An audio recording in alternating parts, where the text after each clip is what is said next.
যখন নাকি ফজরের সময় হয়ে যায়, বাদশাহ ঘর থেকে বাহির হইয়া গেলেন। ফজরের আজান দিয়া দিল, বাদশাহ ঘর থেকে বাহির হইয়া মসজিদের মধ্যে চলে আসলেন। মসজিদের মধ্যে ইমাম সাহেবের পিছনে নামাজটা আদায় করিয়া বাদশাহ দেখতাছে যুবকটা কোরআন তিলাওয়াত নিয়ে বইছে, কোরআন লইয়া বইছে, কোরআন পড়তাছে, কোরআন পড়তাছে। ওই বাদশাহ যুবককে ডাক দিয়ে বলে, যুবক রে, তোমার সাথে আমার কিছু কথা আছে, আমি তোমার সাথে কিছু কথা বলতে চাই। এ যুবক, কোরআন তিলাওয়াতটা একটু বন্ধ করো, আমি তোমার সাথে একটু কথা বলবো। যুবক ডাক দিয়ে বলে, বাদশাহ কি বলবেন আমার কাছে বলতে পারেন, কোনো সমস্যা নাই। যুবকের কথা শুনিয়া এই বাদশাহ ডাক দিয়ে বলে, যুবক রে, আমার মনের মধ্যে বড় একটা ইচ্ছা ছিল, এই দুনিয়ার জমিনের মধ্যে একজন বাদশাহ একজন বাদশার সাথে আত্মীয় করে, একজন রাজার মেয়ে আরেকজন রাজপুত্রের কাছে বিয়া দেয়, আরেকজন রাজপুত্র আরেকজন রাজার মেয়ে বিয়ে করে, একজন জমিদার আরেকজন জমিদারের কাছে তার মেয়ে বিয়ে দেয়, একজন ধনী মানুষ আরেকজন ধনীর সাথে আত্মীয় করে, একজন কোটিপতি আরেকজন কোটিপতির সাথে আত্মীয় করে।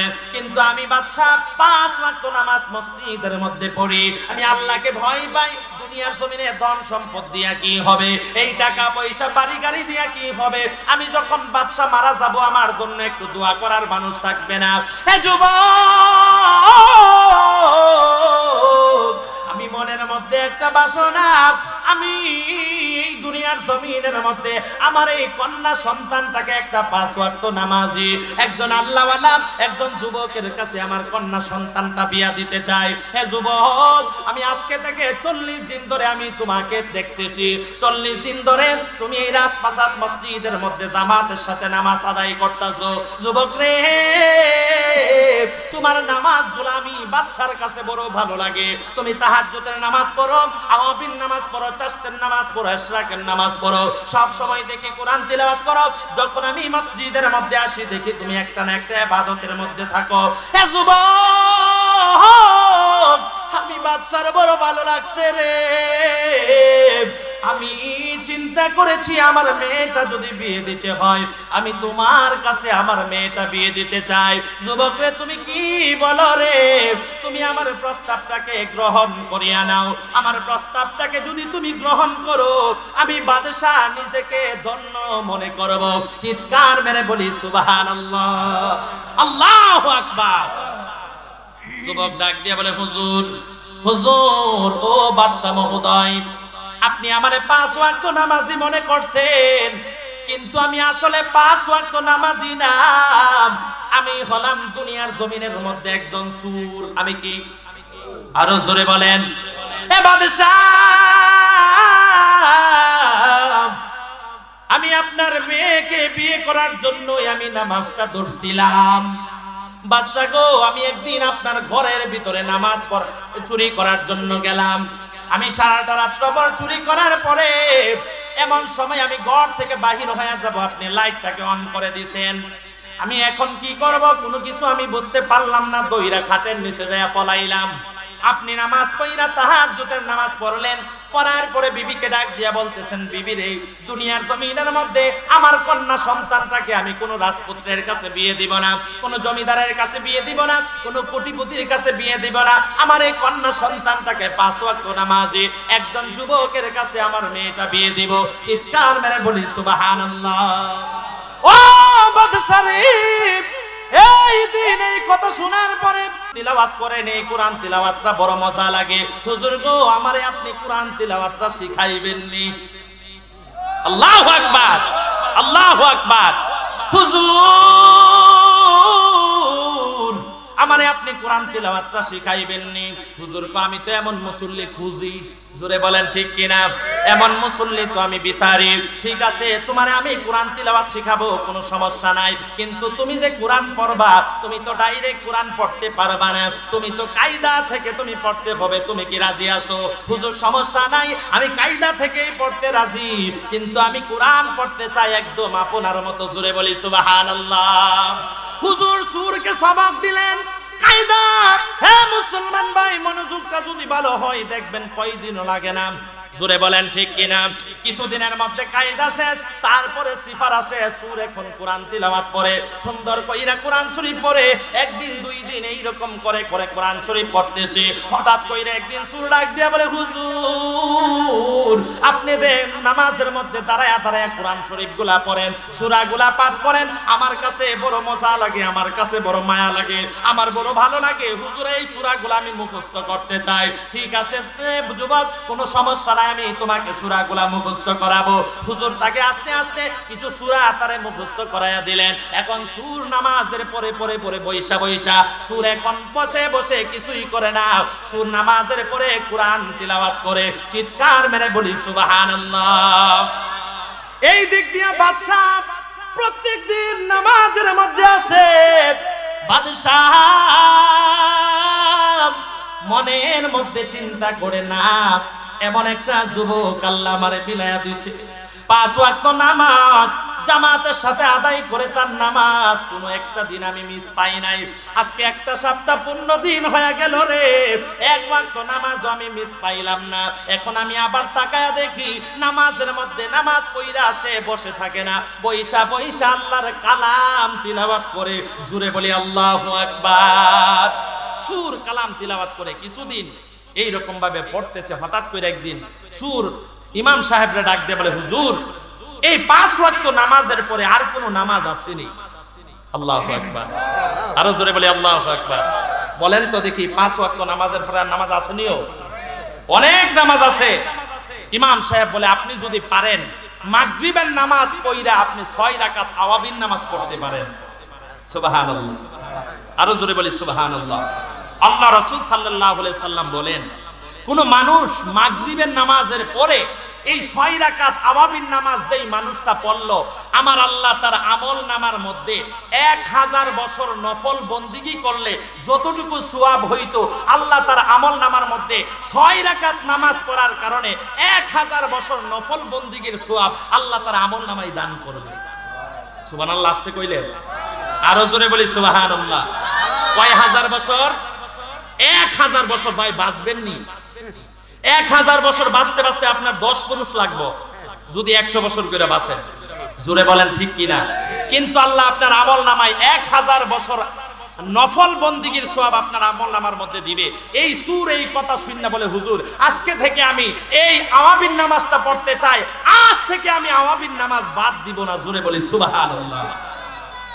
এ মুসলমান ভাই, চুপ, আওয়াবিন নামাজ আদায় করে এ মুসলমান বন্ধু 2 দিন আওয়াবিন নামাজ পড়ে। সূরের কাছে বড় মজা লাগে রে। সূর ডাক দিয়া বলে, হুজুর এই দুনিয়ার জমিনের মধ্যে আওয়াবিন নামাজের পরে এই দুনিয়ার জমিনের মধ্যে আর কোন নামাজ আসেনি। চিৎকার মেরে বলি সুবহানাল্লাহ। হুজুর ডাক দিয়া বলে, ভাই ও যুবক রে,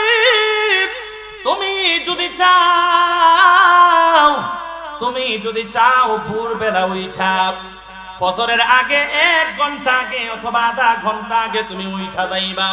ওইটা তুমি সুন্দর কইরা ওযু কইরা তুমি চাইলে তাহাজ্জুদের নামাজ পড়তে পারো। কিসের নামাজ? এ মুসলমান ভাই, আমার মুরব্বী বাবারা তারা কিন্তু ঘুমাই না। অনেক মুরব্বী দেখবেন ভোরবেলা ওইটা তাহাজ্জুদের নামাজ পড়ে, পয়রা পয়রা জিকির আজকার করে আল্লাহর দরবারে কান্নাকাটি করে। আমার আল্লাহ রাব্বুল আলামিন বলে, এই দুনিয়ার জমিনের মধ্যে তাহাজ্জুদের নামাজ যেই ব্যক্তি পড়বে, আমি আল্লাহ রাব্বুল আলামিন ওই বান্দাকে সবচেয়ে বেশি ভালোবাসি। জোরে বলি সুবহানাল্লাহ। কেননা আমার আল্লাহ রাব্বুল আলামিন যখন নাকি রাত্র গভীর হয়ে যায়, রাত্র গভীর যখন হয়ে যায়, আমার আল্লাহ রাব্বুল আলামিন প্রথম আসমানের মধ্যে আয়েশা বান্দারে ডাকতে থাকে, বান্দা উঠ। ঠিক কিনা ভাই? বান্দা উঠ, আর কত ঘুমাইবি, আর কত ঘুমাইবি রে বান্দা? আমি আল্লাহ তোর জন্য তত অনন্তকাল অনেক হাজার হাজার বছর ঘুমের জন্য আমি আল্লাহ তোর একটা জায়গা নির্ধারণ কইরা রাখছি। ওই জায়গাটার নাম কি? জোরে বলেন। ও বান্দা কত ঘুমাইবি, উঠ আর ঘুমাইস না, আর ঘুমাইস না, উঠা যা। যারা আশিক রাসূল, যাদের মধ্যে আমার আল্লাহর ভয় আছে, নবীর ভালোবাসা আছে, এই আশিক রাসূল গুলার ঘুমের মধ্যে বই আর শুয়া থাকতে পারে না। ওই আশিক রাসূল গুলা তাড়াতাড়ি কইরা ঘুম থেকে গাদায়, তাদের কাছে মনে হয় কে যেন তারে ডাকতেছে, বান্দা উঠ আর ঘুমাইস না, আর ঘুমাইস না, উঠা যা। আমি আল্লাহ তোর জন্য প্রথম আসমানের মধ্যে আইসা, আমি আল্লাহ তোর জন্য অপেক্ষা করতেছি, আর ঘুমাইস না। বান্দা আশিক রাসূল আর ঘুমায়া থাকতে পারে না, ঘুম থেকে উইঠা তাড়াতাড়ি ওযু কইরা নামাজে দাঁড়ায়া যায়। চিৎকার মেরে বলি সুবহানাল্লাহ। কেমন করে ঘুমাও তুমি, কেমন করে ঘুমাও তুমি, ফজর করে কাজা, এমন তো হতে পারে জোহরে জানাজা। জোরে বলেন ঠিক কিনা? এখন তুমি এইখানে আসো ভাই, রাত্রবেলা ফজরের সময় যে ফজরের নামাজটা পড়তে পারবা, কোনো গ্যারান্টি আছে ভাই? আসেনি, কোনো গ্যারান্টি নাই। কেমন করে তুমি ঘুমায়া থাকো, কেমন করে তুমি দিনটি কাটাও, একটা মুহূর্ত তোমার মধ্য থেকে চলে যাচ্ছে, একদিনের ছুটু তুমি হয়ে গেলা। মরণ পর্যন্ত, কিয়ামত পর্যন্ত এই দিনটাকে তুমি আর কোনো দিন খুঁজে পাইবা না। চিৎকার মেরে বলেন ঠিক কিনা? কেমন করে ঘুমাও তুমি, ফজর করে কাজা, এমন তো হতে পারে জোহরে জানাজা তোমার, এমন তো হতে পারে জোহরে জানাজা। সবাই বলেন, সবাই সবাই একসাথে। কেমন করে ঘুমাও তুমি, কেমন করে ঘুমাও তুমি, ফজর করে কাজা, এমন তো হতে পারে জোহরে জানাজা তোমার, এমন তো হতে পারে। মুসলিম হয় না জন্ম নিলে মুসলমানের ঘরে, কাফের মুমিন তো ফাটা হয় সালাতের উপরে। জোরে বলেন ঠিক কিনা? আমার আল্লাহ পবিত্র কোরআনের মধ্যে বলেন, ইয়া আইয়ুহাল্লাযীনা আমানু তাকুল্লাহা হাক্কা তুকাতিহি ওয়া লা তামুতুন্না ইল্লা ওয়া আনতুম মুসলিমুন।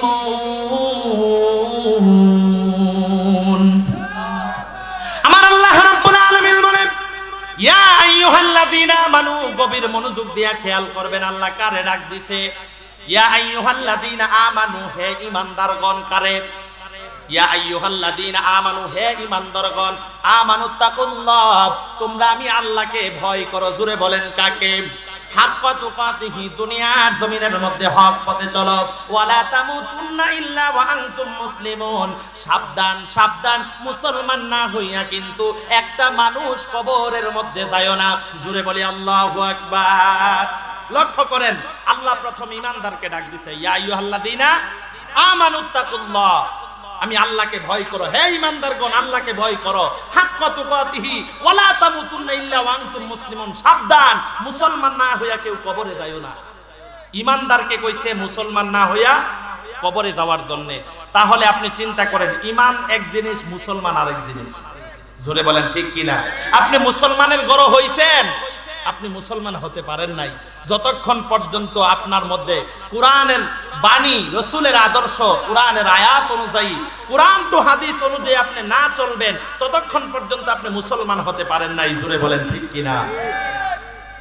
মুসলিম হয় না জন্ম নিলেই মুসলমানের ঘরে, কাফের মুমিন তো ফাটা হয় সালাতের উপরে, কাফের মুমিন তো ফাটা হয় সালাতের উপরে। এই জীবনে সালাত তোমার, এই জীবনে সালাত তোমার হয় না কবু কাজা, এমন তো হতে পারে জোহরে জানাজা। বলেন, এমন তো হতে পারে। সকলে জোরে জোরে বলি আল্লাহু আকবার। আর চিল্লে বলি ইয়া রাসূলুল্লাহ। এ মুসলমান ভাই, আমার আল্লাহ রাব্বুল আলামিন ও মুসলমান বন্ধুরে, যুবক দায়িকা দায়িকা বলে, হুজুর হুজুর গো আমি এই নামাজের পরে আর কোন নামাজ আসেনি, বলে তাহাজ্জুদের নামাজ পড়ো। শেষ রাতে ওইটা আল্লাহ পাক রব্বুল আলামিনের দরবারে তাহাজ্জুদের নামাজ পড়া তোমার জীবনের গুনার জন্য তুমি অনুতপ্ত হও, আল্লাহর দরবারে ক্ষমা চাও, আমার আল্লাহ রাব্বুল আলামিন তোমারে ক্ষমা কইরা দিবে। চিৎকার মেরে বলি সুবহানাল্লাহ। যুবক এখন 5 ওয়াক্ত নামাজ পড়ে, ঠিক কিনা? 5 ওয়াক্ত নামাজের পাশাপাশি আওয়াবির নামাজও পড়ে, এখন আবার তাহাজ্জুদের নামাজও ধরে ফেলছে। এই রকম করে করে নামাজ পড়তেছে। 2 দিন নামাজ পড়ার পরে এই যুবক আমার ডাক দিয়ে বলে হুজুর আপনি বলে দেন আমাকে আর কোন নামাজ আসেনি। হুজুর ডাক দিয়ে বলে যুবকের রে তুমি যদি পারো সকালবেলা ফজরের নামাজ পড়ার পরে যখন নাকি সূর্য উদিত হয়ে যাবে রে, সূর্য উদিত হওয়ার পরে তুমি চাইলে তাসবিহের নামাজ পড়তে পারো, তুমি চাইলে ইশরাকের নামাজ পড়তে পারো। জোরে বলেন ঠিক কিনা? অনেক মুরব্বীরা পড়ে কিনা? বাজান পড়েননি? অনেক মুরব্বীরা পড়ে তাসবিহের নামাজ, ইশরাকের নামাজ। এই নামাজগুলা যখন সূর্য উদিত হয়ে যায়, সূর্য উদিত হওয়ার কিছুটা সময় পরে এই নামাজগুলা আদায় করে। যুবক ডাক দিয়ে বলে হুজুর আজকে থেকে আমি এই নামাজগুলা পড়বো, আর কোনোদিন ছাড়বো না। এ মুসলমান বন্ধু, যুবক এখন 5 ওয়াক্ত নামাজ জামাতের সাথে পড়ে, এখন আওয়াবির নামাজও পড়ে, তাসবিহের নামাজও পড়ে, ইশরাকের নামাজও পড়ে, তাহাজ্জুদের নামাজও পড়ে, আবার যুবক সুন্দর কইরা কোরআন তেলাওয়াত করে। বলেন তো দেখি একটা মানুষের মধ্যে থেকে যদি এতগুলা আমল থাকে, বলেন তো দেখি এই মানুষ তার গুনাহ করতে পারেনি? আরো জোরে বলেন না না, এই মানুষটা গুনাহ তার পক্ষে সম্ভব নয়। আবার মসজিদের মধ্যে বৈশা থাকে, মসজিদ থেকে যায় না। মুসলমান বন্ধুরে দুনিয়ার জমিনের মধ্যে কত নামাজি দেখলাম মসজিদের মধ্যে দয়া শুধু ঠুকরাই, আছে না নাই? মসজিদের মধ্যে তোমার 1 রাকাত নামাজের মধ্যে সে 4 রাকাত পয়রা জাগা। জোরে বলেন ঠিক কিনা? কেমন নামাজ পড়ো রে ভাই, তুমি তো এমন নামাজ পড়বা যেই নামাজে আমার আল্লাহ খুশি হয়ে যাবে। জোরে বলেন ঠিক কিনা? আল্লাহুম্মা সাল্লি। সকলে একটু সামনের দিকে সাফান ভাই, পিছনে জায়গা হইতাছে না, একটু সামনের দিকে আসেন। ওয়ালা আলি সাইয়্যিদিনা আল্লাহুম্মা সাল্লি আলা, সামনের দিকে আসেন, কষ্ট করে সামনে এসে পড়েন। মাওলানা মুহাম্মদ ওয়া আলা আলি সাইয়্যিদিনা। সকলে জোরে জোরে বলি আল্লাহু আকবার। আরো চিল্লে বলি ইয়া রাসূলুল্লাহ। হে মুসলমান ভাই, এখন এই রকম ভাবে যুবক যখন নামাজ পড়া শুরু করে দিল, বাদশা এই দিক দিয়া প্রত্যেক দিন আসে, আর দিন দিন দেখতে পাই যুবকের পরিবর্তন। আস্তে আস্তে যুবক পরিবর্তন হয়ে যাচ্ছে রে। বাদশা যখন মসজিদের মধ্যে ঢুকে তাকায়া দেখে হয়তো যুবক নামাজ পড়তেছে, নাই তো তাসবিহ তাহলিল পাঠ করতেছে, নাই তো কোরআন তিলাওয়াত করতেছে। বাদশার মনের মধ্যে অনেক বড় শান্তি। না না, আমার আল্লাহ রাব্বুল আলামিন, আমার আল্লাহ আমার মনের বাসনা পূরণ করেছে। মনের মতো একটা যুবক আল্লাহ আমারে মিলাইয়া দিয়েছে। জোরে বলি সুবহানাল্লাহ। এই রকম করে করে কিছুদিন হয়ে যায়। সুর ইমাম সাহেব রে ডাক দিয়া বলে, ও হুজুর আপনি যে এত সুন্দর কইরা লম্বা পাঞ্জাবি পরেন, জুব্বা পরেন, আমার কাছে বড় ভালো লাগে, আমাকে যদি আপনি একটা জুব্বা উপহার দিতেন বড় ভালো হতো। ইমাম সাহেব মনে মনে চিন্তা করে, এই যুবকটা তো দেখছি আস্তে আস্তে আল্লাহওয়ালা হয়ে যাচ্ছে, নবীর প্রেমিক হয়ে যাচ্ছে। এই যুবকটার সুন্দরতায় একটা জুব্বা উপহার দিলেন, সুর জুব্বাটা পরলেন। তো হুজুর ইমাম সাহেব ডাক দিয়ে বলে, যুবক রে তুমি চাইলে এখন থেকে তুমি দাড়িগুলা রাখা দিতে পারো, কারণ দাড়ি রাখা নবীর সুন্নত। আল্লাহ রাসূল বলেছে যেই বান্দা যে উম্মত দাড়ি কাটবে, আমি নবীর কলিজার মধ্যে আঘাত লাগে রে। দাড়ির মধ্যে খুর লাগায়া দিলে আমার নবীর কলিজার মধ্যে আঘাত লাগে। আজকে থেকে আর দাড়ি কাটবা না রে যুবক, আজকে থেকে আর তুমি দাড়ি কাটবা না। ওই সুর ডাক দিয়ে বলে, না না হুজুর, আমার নবী যদি কষ্ট পায় কোনোদিন আমি আর দাড়ি কাটবো না। দাড়ি গোলা রাইখা দিছে, সুর এখন জুব্বা পরে, দাড়ি রাইখা দিছে, সুর এখন পাগড়ি পরে। এই দিক দিয়া বাদশা বড় খুশি। একদিন করে করে 40টা দিন পার হয়ে গেল। আল্লাহু আকবার, আল্লাহু আকবার, আল্লাহু আকবার। জাহান্নামের আগুন মাবুদ সইতে পারবো না,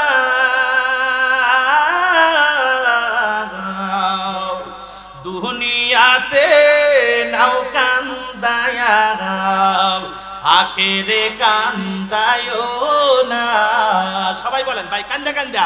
জাহান্নামের আগুন মাবুদ সইতে পারবো না,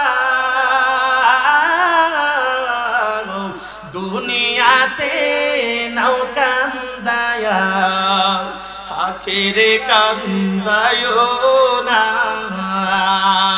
দুনিয়াতে নাও কান্দায়া, আখেরে কান্দায়ো না। আজরাইল যেদিন ধরা দিবে কোন জ্বর না চলিবে, আজরাইল যেদিন ধরা দিবে কোন জ্বর না চলিবে, প্রাণ পাখি উড়ে যাবে, প্রাণ পাখি উড়ে যাবে, রক্ষা পাবে না,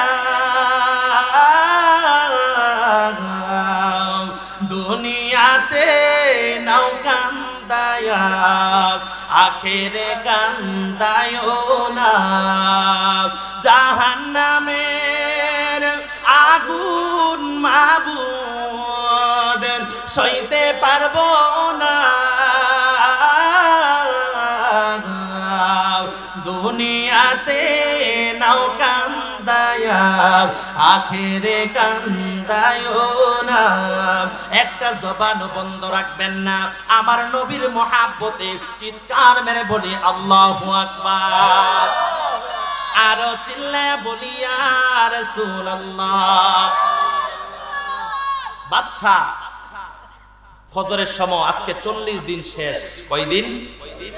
ফজরের সময় হয়ে গেছে। ভোরবেলা বাদশা তাহাজ্জুদের নামাজ পড়বে। এমন সময় ঘুম থেকে উঠা তাহাজ্জুদের নামাজটা আদায় কইরা বিবিরে ডাক দিয়ে বলে, বিবি, আমি যে একটা যুবকের কথা কইছিলাম, এমন একটা যুবক আমি পাইছি। 5 ওয়াক্ত নামাজ যেই দিন থেকে আমি রাজপ্রাসাদ মসজিদের মধ্যে পাহারা দেওয়া শুরু করেছি, সেই দিন থেকে একটা যুবক 5 ওয়াক্ত নামাজ ইমাম সাহেবের পিছনে জামাতের সাথে আদায় করে। জোরে বলি সুবহানাল্লাহ, আরো জোরে আল্লাহু আকবার। বিবি মনে মনে চিন্তা করে, এমন যুবক যদি হয়ে থাকে তাহলে তো ভালো। আপনি একটা কাজ করবেন, আজকে তো 40 দিন শেষ, আপনি যাইয়া এই যুবকটারে আজকে আমার মেয়ে বিয়ে দেওয়ার জন্য প্রস্তাব করবেন। জোরে বলি সুবহানাল্লাহ।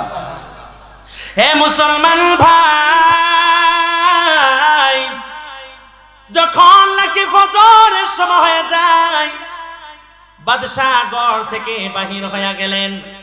ফজরের আযান দিয়া দিল, বাদশা ঘর থেকে বাহির হইয়া মসজিদের মধ্যে চলে আসলেন। মসজিদের মধ্যে ইমাম সাহেবের পিছনে নামাজটা আদায় করিয়া বাদশা দেখতাছে যুবকটা কোরআন তিলাওয়াত নিয়া বইছে, কোরআন লইয়া বইছে, কোরআন পড়তাছে, কোরআন পড়তাছে। ওই বাদশা যুবককে ডাক দিয়ে বলে, যুবক রে, তোমার সাথে আমার কিছু কথা আছে, আমি তোমার সাথে কিছু কথা বলতে চাই। হে যুবক, কোরআন তিলাওয়াতটা একটু বন্ধ করো, আমি তোমার সাথে একটু কথা বলবো। যুবক ডাক দিয়ে বলে, বাদশা কি বলবেন আমার কাছে বলতে পারেন, কোনো সমস্যা নাই।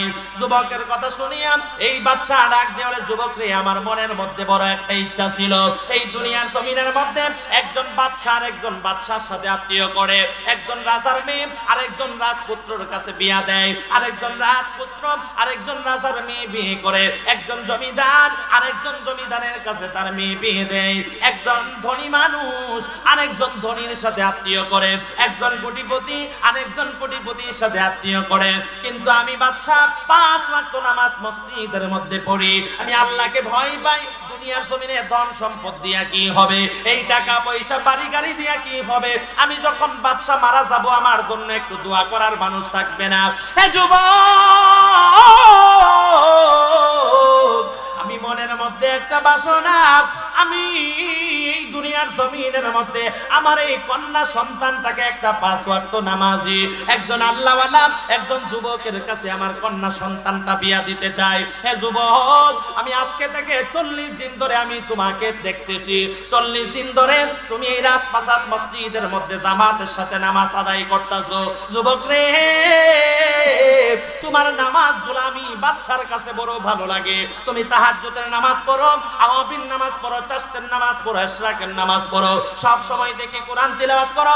যখন আমি মসজিদের মধ্যে আসি দেখি তুমি একটা না একটা ইবাদতের মধ্যে থাকো। হে যুবক,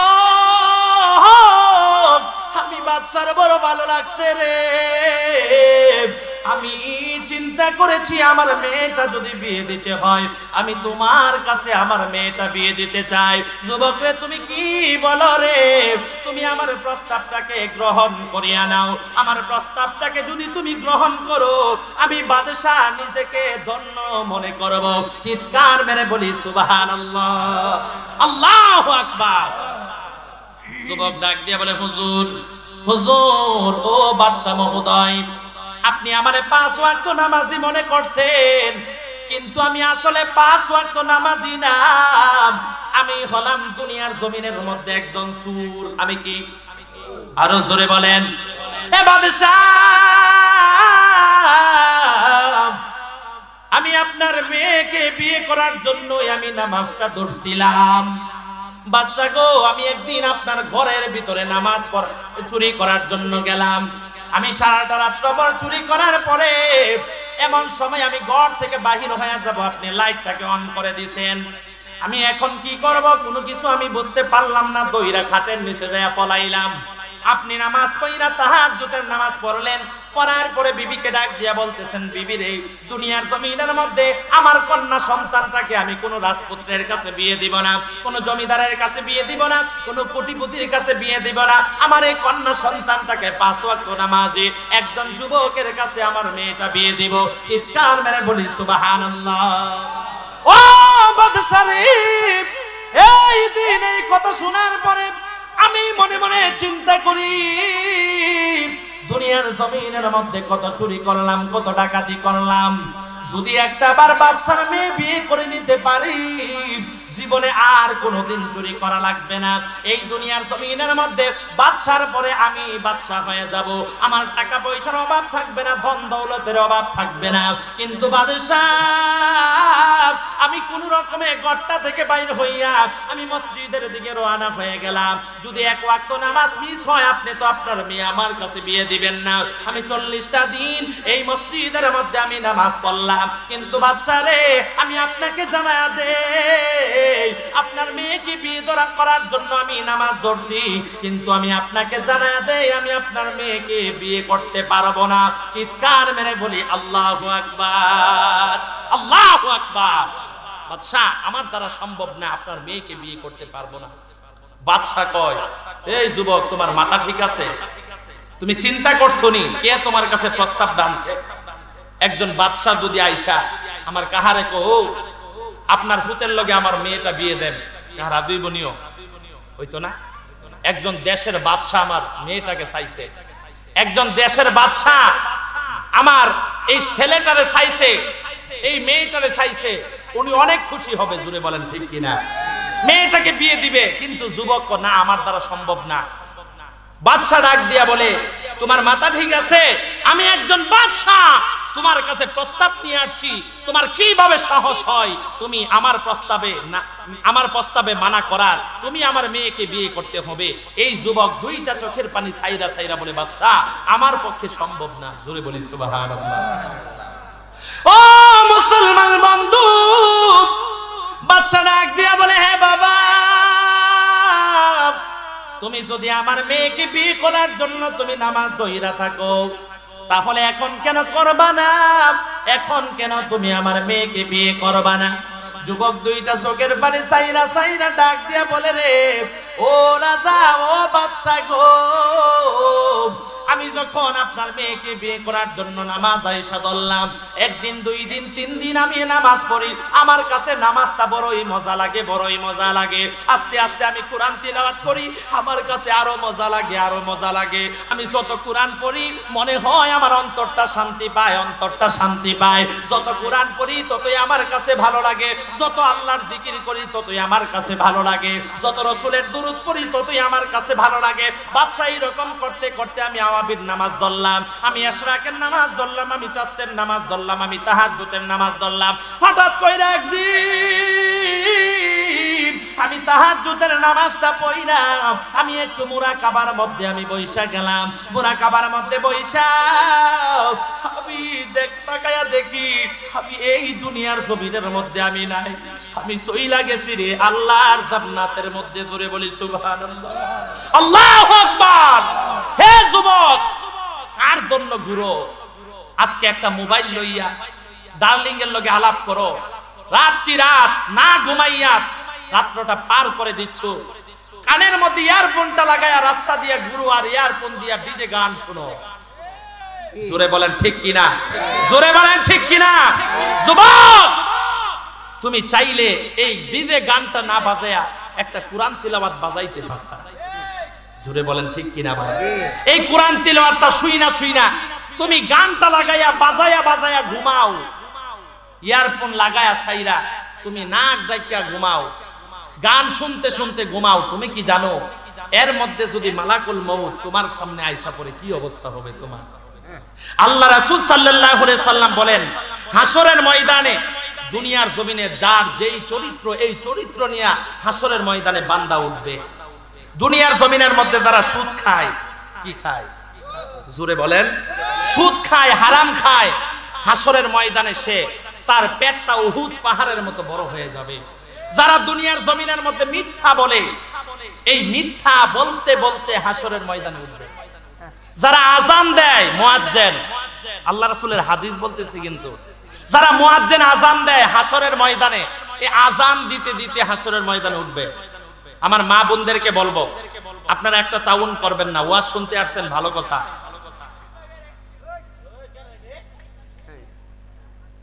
কেন ওয়াজ শুনতে আসছেন না ফাইজলামি করতে আসছেন?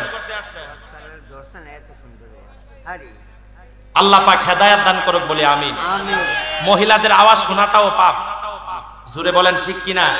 আর এইখানে আয়েশা মাহফিল চলতেছে, কত বড় বেয়াদব মাহফিল চলতেছে, আয়েশা জোরে জোরে কথা বলতেছে। আল্লাহ হেদায়েত দান করুক বলি আমিন। আরো জোরে বলি আমিন, আরো চিল্লায়া বলি আমিন। আল্লাহুম্মা সাল্লিম সাইয়্যিদিনা মাওলানা মুহাম্মাদ ওয়া আলা আলিহি। মাশাআল্লাহ, জোরে নারে তাকবীর, নারে রিসালাত। প্রধান বক্তার আগমন, হযরত মাওলানা মুফতি সৈয়দ বাকিবিল্লাহ নূরী সাহেবের আগমন। আমার ভাইজান আল্লাহ রহমতে ওয়াজ শুনতে পারবেন, অনেক সুন্দর আলোচনা করেন। আমার ভাইটা আজকে অনেক দিন ধরে ওয়াজের মাঠে আছেন, অনেক সুন্দর বয়ান করেন। ইনশাআল্লাহ মন ভরে আলোচনা শুনবেন। ভাইজান যদি আমাকে একটু সুযোগ দেয় তাহলে 2 মিনিটে আমি আমার আলোচনাটা শেষ করে দিচ্ছি। আল্লাহুম্মা সাল্লিম, আওয়াজ করে, মাওলানা মুহাম্মাদ ওয়া আলা আলিহি মাওলানা। সকলে জোরে জোরে বলি আল্লাহু আকবার, আরো চিল্লে বলি ইয়া রাসূলুল্লাহ। হে মুসলমান ভাই, আমার এই যুবক ডাক দিয়ে বলে, হুজুর আমি যখন তাহাজ্জুদের নামাজ পড়লাম, তাহাজ্জুদের নামাজ পড়লাম, আমি যখন একটু মুরাকাবার মধ্যে বইসা গেলাম, আমি তাকায় দেখি আমি দুনিয়ার জমিনের মধ্যে আমি আর নাই, আমি চলে গেছি আল্লাহর জান্নাতে। আল্লাহর জান্নাতে আমি ঘোরাফেরা করতেছি। আল্লাহ রহমতের ফেরেশতারা আমার ডাইকা ডাইকা বলে, যুবক একটা বার তুমি চতুর্দিকে তাকায় দেখো, এই যে হুর গিলমান দেখতেছো, আমার আল্লাহ রাব্বুল আলামিন তোমার জন্য নির্ধারণ কইরা রাখছে। এই হুর গিলমান তুমি যখন দুনিয়ার জমিন থেকে আসবা, দুনিয়ার জমিন থেকে এই আসার পরে আমার আল্লাহ রাব্বুল আলামিন এই হুর গিলমান গুলা তোমাকে উপহার দিবে, তোমাকে দান করবে, তোমার সাথে তাদের বিয়ে পড়িয়ে দিবে, তুমি হবে তাদের নেতা, তুমি তাদের নেতা হবে, তুমি তাদের নেতা হবে। হ্যাঁ যুবক, আজকে দুনিয়ার জমিনের মধ্যে তুমি আল্লাহরে ডাকো, নামাজ পড়ো, রোজা রাখো, আমার আল্লাহ তোমার প্রতি বড় খুশি, আমার আল্লাহ তোমার প্রতি বড় খুশি। খুশি হইয়া আমার আল্লাহ তোমার জন্য এইগুলা রাইখা দিছে। হুজুর আমি তাকায়া দেখি এত সুন্দর হুর গিলমান, কোন একটা হুর যদি দুনিয়ার জমিনের দিকে একটা মুস্কি হাসি দেয়, দুনিয়ার জমিনে কোন পুরুষ মানুষ স্থির থাকতে পারবে না, প্রত্যেকটা মানুষ ওই হুরের পাগল হইয়া যাবে, ওই হুরের পাগল হইয়া দুনিয়ার জমিনে বেহুশ হইয়া যাবে। জোরে বলি সুবহানাল্লাহ। মাতাল হয়ে যাবে ওই হুরকে দেখা, তাকে পাওয়ার জন্য। জোরে বলি সুবহানাল্লাহ। হুজুর আমি যখন মুরাকাবা ভাঙলাম, ভাঙ্গার পরে দেখি দুনিয়ার মায়া তো কিচ্ছু তই না, দুনিয়ার মেয়ে তো কিছুই না। এই দুনিয়ার মেয়ে আমি বিয়ে করে আমার হুর গিলমান আমি হারাতে চাই না। জোরে বলি সুবহানাল্লাহ। দুনিয়ার জমিন থেকে আমি মরব, কবরে যাব, কিয়ামতের ময়দানে আসব, জান্নাতে আসব, আল্লাহ আমাকে হুর গিলমান দিবে, আমি সেই হুর গিলমান নিয়ে আমি চলাফেরা করব। জোরে জোরে বলি সুবহানাল্লাহ। ভাই তাকায়া দেখেন, ইন্নাস সালাতা তানহা আনিল ফাহশাই ওয়াল মুনকার। আমার আল্লাহ বলে নিশ্চয়ই নামাজ একটা মানুষকে তানহা এবং ফাহশা, খারাপ, অশ্লীল, জিনা, ব্যভিচার, হারাম, সুদ সবকিছু থেকে নামাজ মানুষকে বাঁচাইয়া দিতে পারে। এই আয়াতের প্রমাণ পাইছেন তো? আরো জোরে বলেন পাইছেন কিনা? একজন চোর নামাজ ধরার কারণে আল্লাহর ওলি হয়ে গেছে। জোরে বলেন ঠিক কিনা? আপনি ঘরের মধ্যে অশান্তি, ভালো লাগে না, আমি বলবো মসজিদের মধ্যে নামাজে চলে যান, মসজিদের মধ্যে যে নামাজ পড়েন, আমার রসুলের দুরূদ বেশি বেশি করে পাঠ করেন। একটা আশিক রাসূলের পরিচয় হলো বেশি বেশি করে রসুলের শানে দুরূদ পড়া। জোরে বলেন ঠিক কিনা? কারণ আমার আল্লাহ বলে যেই ব্যক্তি একটা দুরূদ শরীফ পাঠ করবে একবার, আমার আল্লাহ তার আমল নামার মধ্যে 10টি নেকি দান করে। জোরে বলি সুবহানাল্লাহ। শুধু 10টি নেকি নয়, তার আমল নামা থেকে 10টি গুনাহ কাইটা দেয়। জোরে বলি সুবহানাল্লাহ। শুধু 10টি গুনাহ নয়, তার আমল নামা থেকে আমার আল্লাহ 10টি বালা মুসিবত দূর করে দেয়। জোরে বলি সুবহানাল্লাহ। দুরূদের দরকার আছে না নাই? আমার নবীর ভালোবাসার দরকার আছে না নাই? ভাই আজকে তো আমরা মুসলমান, আমার নবীকে আমরা ভালোবাসতে পারি না, কিন্তু মুমিন দাবি করি, মুসলমান দাবি করি। আজকে নবীর কথা শুনলে আমাদের গায়ে আগুন ধরে যায়। কিছু কিছু মানুষ আছে, যদি কেউ একটু দুরূদ শরীফ পড়ে, মিলাদ কিয়াম করে, তাদের আর সহ্য হয় না। ভাই তোমার এত জ্বলে কে, তোমার ভালো না লাগলে পড়ো না। জোরে বলেন ঠিক কিনা? নবীর প্রেম এটা হচ্ছে যার যার ব্যক্তিগত ব্যাপার। জোরে বলেন ঠিক কিনা? যার যার ব্যক্তিগত ব্যাপার। আমার কবরও তুমি যাইতা না, তোমার কবরও আমি যাইতাম না। নবীর প্রেমটা হইছে এটা মহাব্বতের বিষয়। আমার ভাল লাগছে আমি সারা দিন বইয়া কিয়াম করাম, আমার ভাল লাগছে সারা দিন মিলাদ পড়াম, তোমার তো কোনো সমস্যা নেই। তুমি আয়েশা ফতোয়া দিয়া যাবে এটা বেদাত, এটা বেদাত, এটা বেদাত। আসলে ভাষক তো নামাজই পড়ে না, এর কথাই কোনা। মানুষ নামাজই পড়ে না, নামাজের কথা কইতো না যে আজকে থেকে যারা নামাজ পড়েন না, আজকে থেকে 5 ওয়াক্ত নামাজ পড়তে হইব, আজকে থেকে যারা সুদ খান সুদ ছাড়তে হইব, মোটা অঙ্কের টাকা নিয়ে যা। এই মাহফিলের মাধ্যমে সবার আগে সুদ করতে দিছে। জোরে বলেন ঠিক কিনা? একটা বার সুদের কথা কইয়া গেল না। সুদ করে থেকে টিহাড়ি লইয়া লইয়া মাহফিল করতে করেনিও, করেনি। সুদ করে টিহা তো পকেটের মধ্যে বুন্দা লইয়া গেছো, এটার কথা তো কইলা না। মানুষ মোবাইলের মধ্যে কত বেগানা নারী দেখে, কত কিছু। এখন ইন্টারনেটে ঢুকুনি জানা, ঢুকলেই বেহায়াপনা, ঢুকলেই বেহায়াপনা, অনলাইনে ঢুকলেই বেহায়াপনা। এইটির কথা তো কও না। খালি কে আমার নবীর সাথে মিলাদ করছে, কে আমার নবীর সাথে কিয়াম করছে, এটা তোমার ফুলখালি জুড়ে থাকা। তুমি কি মুমিন? তুমি কি আশিক বড় শয়তান? জোরে বলেন ঠিক কিনা? আল্লাহ এই সব শয়তান থেকে আমাদেরকে হেফাজত করুন। জোরে বলি আমিন। এইসব বাটপার সিটার থেকে আল্লাহ আমাদেরকে হেফাজত করুক, বলি আমিন। সুন্নিয়তের পথে থেকে আমি লাস্টে বলছিলাম না, ওয়া আলা রাব্বিহিম ইয়াতাওয়াক্কালুন আল্লাযীনা ইউকিমুনাস সালাতা ওয়া মিম্মা রাযাকনাহুম ইউনফিকুন উলাইকা হুমুল মুমিনুনা হাক্কা। আমার আল্লাহ বলে মুমিন তো তারাই যারা হক পথে চলে। কোন পথে? হক পথ কোনটা? রাসূলের পথ বাহিরে। রাসূলের পথের বাহিরে কি হক পথ? হক পথ হচ্ছে আমার নবীর পথ। জোরে বলেন ঠিক কিনা? আল্লাহ রাব্বুল আলামিন আমাদের সবাইকে সহি বুঝদান করুক। যতটুকু আলোচনা করলাম আপনাদেরকে এবং আমাকে সহকারে আমল করার তৌফিক দান করুক, সকলে বলে আমিন।